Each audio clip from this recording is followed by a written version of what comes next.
Welcome back to the show. This is Marcia Beckner. And in the last episode, I walked you through what it's actually like to work with me in the Culture Cares Accelerator. We talked about what nonprofit leaders are facing when they reach out, situations that might begin with an HR concern or a team dynamic that feels off, or simply the growing sense that the culture inside the organization is no longer supporting the mission the way it should. And we talked about how the work begins by stabilizing the leader first and then creating this confidential space where CEOs and executive directors are free to think clearly again. And then we move into the Culture Cares design process so the entire team can begin rebuilding trust, clarity, morale, and alignment together. And today I want to take that conversation one step further, because hearing about a framework is one thing, but seeing how it actually plays out inside a real organization with real people, real challenges and results is something entirely different. So in this episode, I'm joined by someone I've had the privilege of working alongside through this process. Her name is Kimberly. She's a nonprofit leader who stepped into a culture leadership role in a moment that many of you will recognize immediately. Her advancement team in the college was really doing meaningful work and the mission mattered deeply, but they were in a space after the pandemic where their team had shrunk a little bit. Internally, the culture had reached a point where people were feeling burnt out because of the smaller staff, some leadership transitions, and it just, all of us after COVID felt very unstable with how to rebuild and going from remote back to in-person. So they were going through a very common situations. And what their leader, their senior VP of their department said is, I want to proactively focus on our culture now, rebuilding trust and morale. What I appreciate so much about Kimberly's leadership is that she is willing to take an honest look about what happens inside the organization and say, we need to address this issue at the root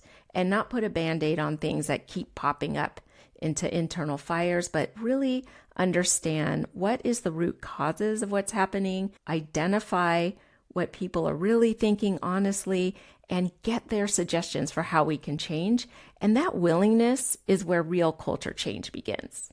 If you listened to the previous episode and found yourself wondering, what does this actually look like in real life? This conversation will give you that perspective.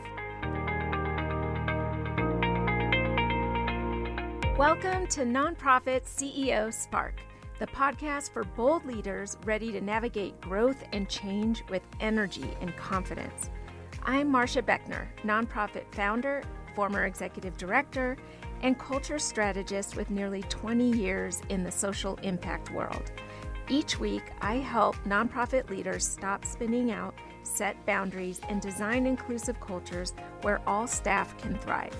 If you're ready to reignite your leadership without sacrificing your well-being, hit subscribe and let's spark your next chapter together.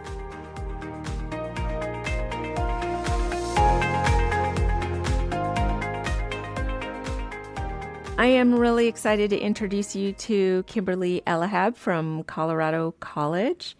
She is the Director of Prospect Research in the Advancement Department. And we've been working together through the Culture Cares system. So I wanted her to kind of walk you through what it's like to partner with me on this work. First, Kimberly, would you please introduce yourself and tell us about your role in the advancement team? Hi, Marcia. Thank you so much for having me today. My name is Kimberly Elahab, and my title at Colorado College is Director of Research and Prospect Management.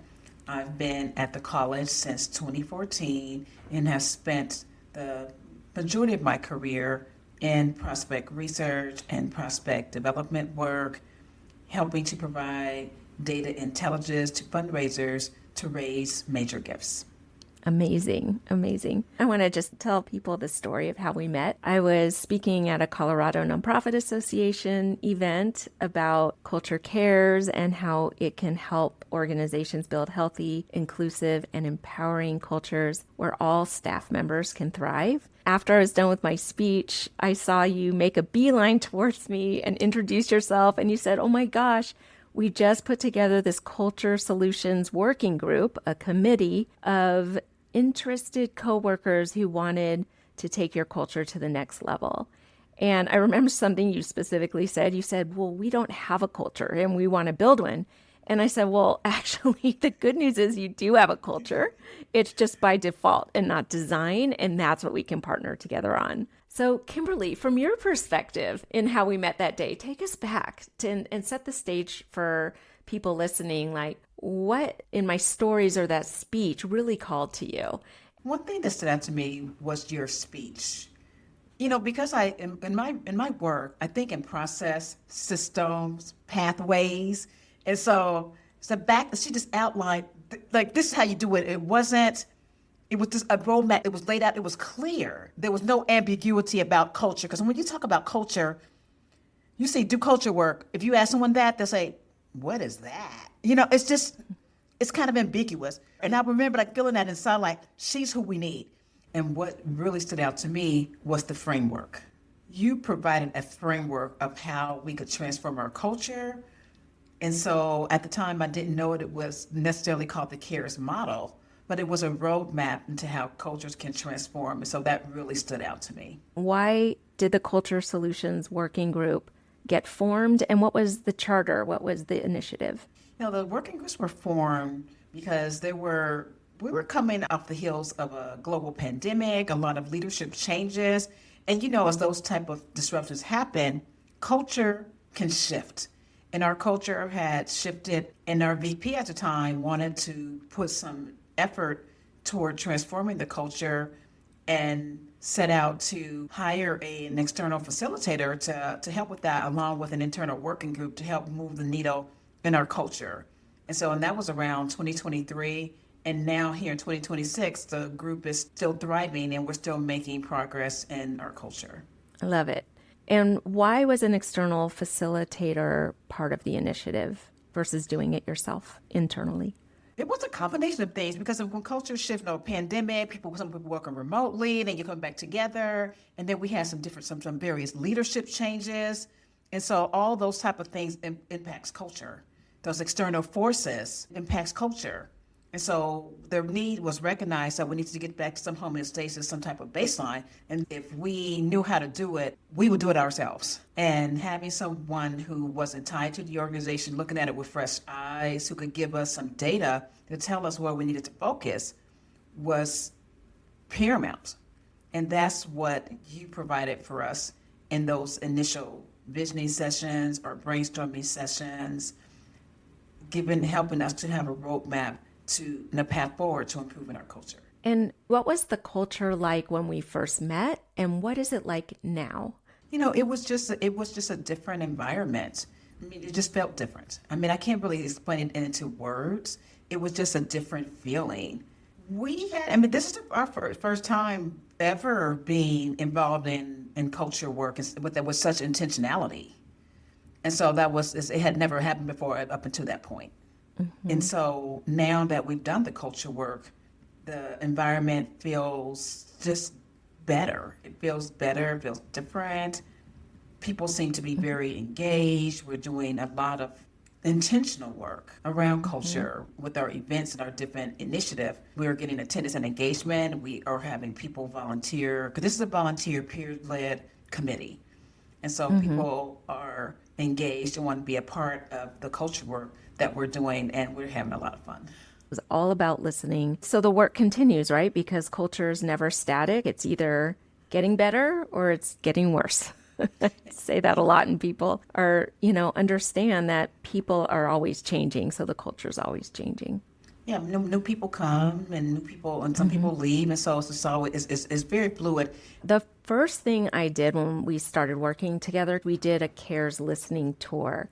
And that's where we did an anonymous, confidential CARES assessment with 27 questions that measure the exact amount of commitment, appreciation, respect, engagement, and safety.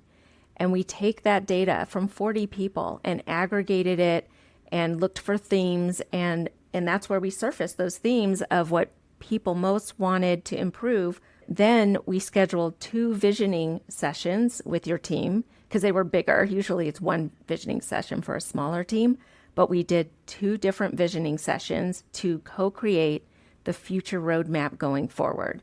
And so we had 100% basically buy-in from the team. I don't remember the exact first thing that we did. I do remember that we held those visioning sessions. And I think that's one of the things that was impressive as well, that although at the senior leadership level, recognizing the need to improve culture, but this is something that everyone had a voice in. We came up with shared values. People were really engaged in the work and taking ownership of improving our culture and really recognizing that as a team, we are the culture. Mm-hmm. And you had a staff of about 40 people on your team, is that right?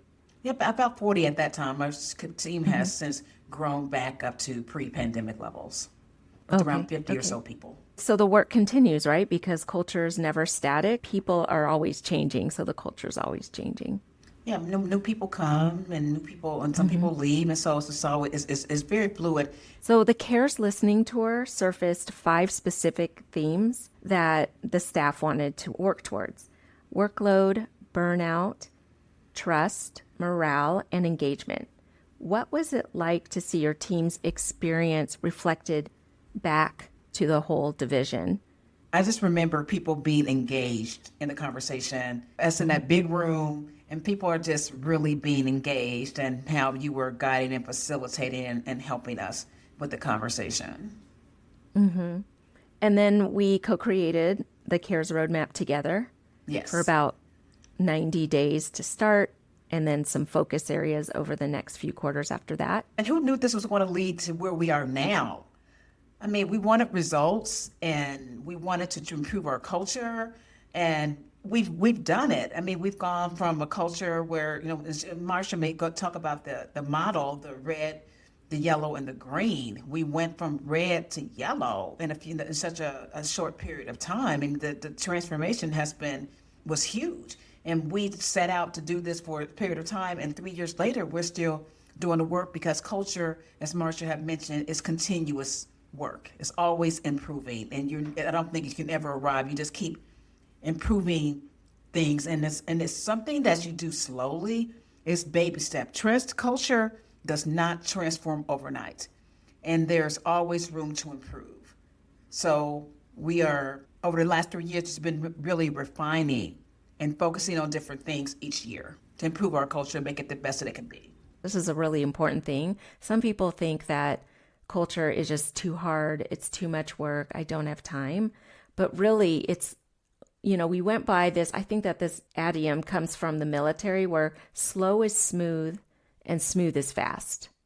And that's what culture work is. We just slow it down a little bit. We put in a few implementation pieces that the staff said that they wanted, and you see the collaboration start to snowball and really impact the end results and the work and the outcomes and goals that you're trying to hit. The surveys and the outcomes from that survey, that's what guides the work. That's how the committee decided what we're going to focus on. Based on the survey results, when we see the areas where we need some more support, some help, and we can improve, we use it as the roadmap. Otherwise, it's just a guess.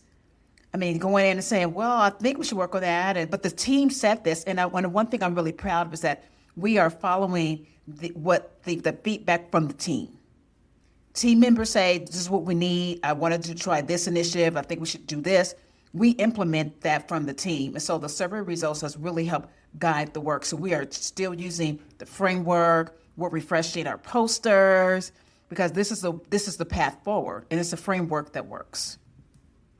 And that's how you get the work done and the implementation done, is that everybody feels like a culture ambassador and a contributor to the culture. It's a team sport. So once the CARES roadmap was built, what did implementation actually look like more on a daily basis? I remember some of the feedback was, we want more connection events. It just we started doing things as a team. We created a signature event that we do every year, our field day. That was the one where I felt like, oh my gosh, this is so great. One of the members of the committee, that was her idea, to have this field day, and all the team came together, and we're doing this friendly competition. It was just so much fun, and to see the camaraderie and people coming together, having a good time, that was really memorable. I wanted to say beyond the field event, and Kimberly and I have talked about this before, it's not just about feel good events, it's about how you feel daily in the office and how you're able to more easily collaborate with your peers. That is the ultimate goal, is that you are a team. The team is always greater than the individual when it comes to working on big goals. And you've got to feel connected to your team. And so it's really important to align how people are feeling valued, respected, and appreciated all the way through the team. Yes, and I think when that happens, you can't help but to have a positive outcome in your goals and in your collaboration and supporting one another. It's just a ripple effect also, not only in your area, but then when people experience these transformations at work, it comes out into their own lives across the campus too and across the college, and also in their personal lives and as they interact in their communities. So the culture work, you just have, it's like that example, you just have a pebble drops into the water, and then you have this ripple effect, and that's what it feels like. Yeah. The reason why a process and structure are important is because it gives a path forward. It provides a step forward.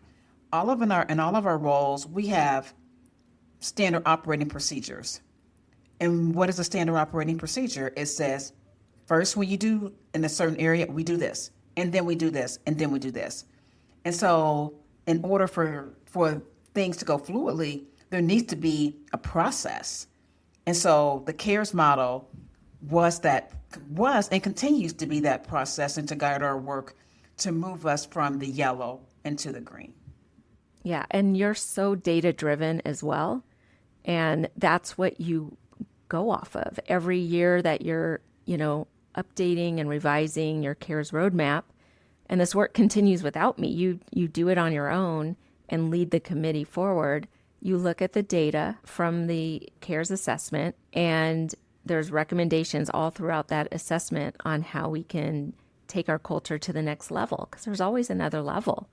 And that's what's so impressive about you, is that you continue to do the work.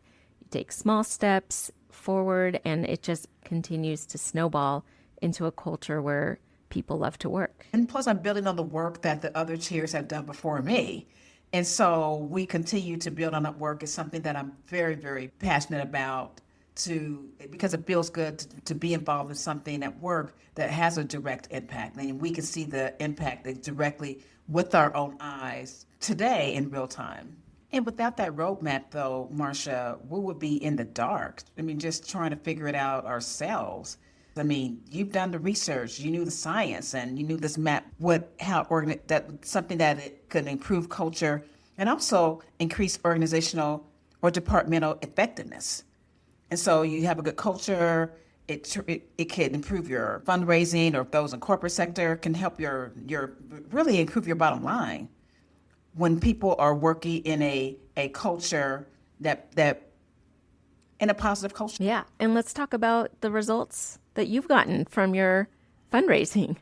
You're responsible last year for a $20 million fundraising goal. Tell us about that goal and how you achieved it and when. Yeah, fundraising goals are always, and that's something been in the fundraising industry. We always have ambitious goals, and we reach the goal ahead of time, and it's always exciting. However, culture is an important part of that success, because when people are showing up as their best selves at work, they can do better work. And so I would say that there is a correlation between us reaching that goal ahead of time and the culture that we have established. That's why I stand on a mountain sometimes and shout, if anyone's listening to me or not, that culture truly is your growth engine. And without a healthy, inclusive, empowering culture where staff can be their best and do their best work, you're not going to hit those fundraising goals. And your bottom line is going to suffer. There is a clear line between culture and the financial health and well-being of your organization. I want to get to the results, because that's what everybody's wondering about. Why is culture work important? Well, after a year of implementation, You measured staff perspectives again. And what the numbers show is 94% improvement in people feeling safe to take risks. That's a psychological safety measure. 86% improvement in trust. 78% improvement in people feeling like their strengths were optimized. 68% improvement in appreciation and celebrating wins together. And then another psychological safety measure, 68% improvement in people feeling that mistakes were not held against them.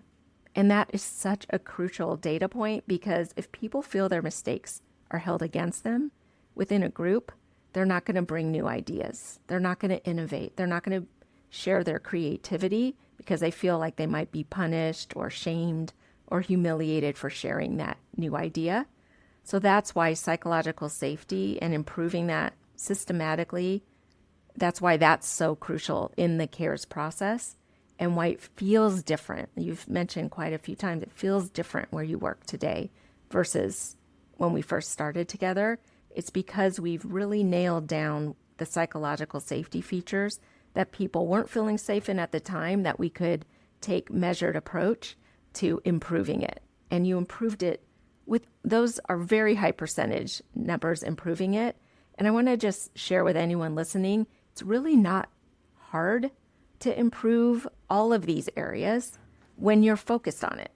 It's all about strategically prioritizing a healthy culture. If you are focused on caring about the culture as a leader, setting everyone up to succeed as a culture contributor, because people are not tired of surveys. They're tired of lack of action after surveys. It seems so simple, but it's one of those like really important issues that get pushed aside because you have urgent fires that you're fighting today.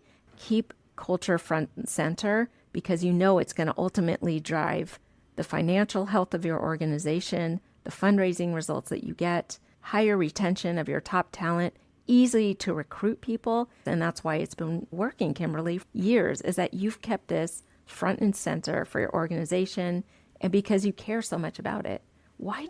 Kimberly, why do you care about culture so much that you're willing to put yourself out there as a leader in this work? I care about culture because I want to work in an environment where I look forward and enjoy coming to work every day. I really enjoy working on a committee with a team of people who share similar values as me. I mean, we have a committee right now of 6 of us, and we are all passionate about culture, and it's across the different teams. So I get the chance to interact with people who I don't necessarily work with see every day, because we're in 3 different buildings. And it's so refreshing to see us come together for this common goal, and each person participate and optimizes their talent and whatever gifts that they have. Everybody is gifted in a different way. We have somebody who's good with graphic design, who helps with the posters. Some people who are great with like leading one of our events. People are great with coming up with ideas and things. I mean, and so the creativity is really infectious. It's a committee you want to be on, and people you want to be around. And it's just this ripple effect. And people on the team are starting to also bring ideas and say, why don't we try this, or why don't we try that? So engagement increases. Yeah. It's not just the people on the committee, it's how people show up every day as their best selves, and they're able to do their best at work. So it's definitely a ripple effect, and a byproduct of the work that we've been doing together. I mean, we plan the events and different things, and people show up and have a good time and able to connect with people. It's just really nice to have an environment like that where the work is being done with intentionality, because without that, culture work it doesn't really, if you don't really intentionally focus on it, you may not get what you want. Because like with any goal or anything you want, you have to put effort into it. If you want to be strong, you need to go to the gym. Just sitting down is not going to do it. It's not going to happen by just thinking about it or hoping that it'll happen.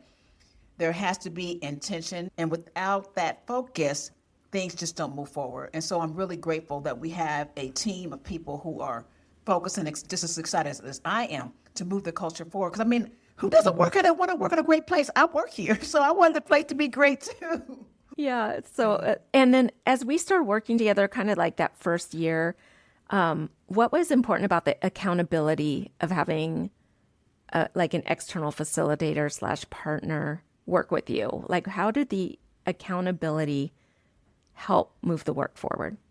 It was so important because, you did some things like a newsletter and things of that nature, so we could share with the team, just making sure we stayed on track. Because, in fundraising, it's easy for things to kind of fall off because you're focused on what you need to do in front of you the fiscal year. You have to go these dollar goals to meet.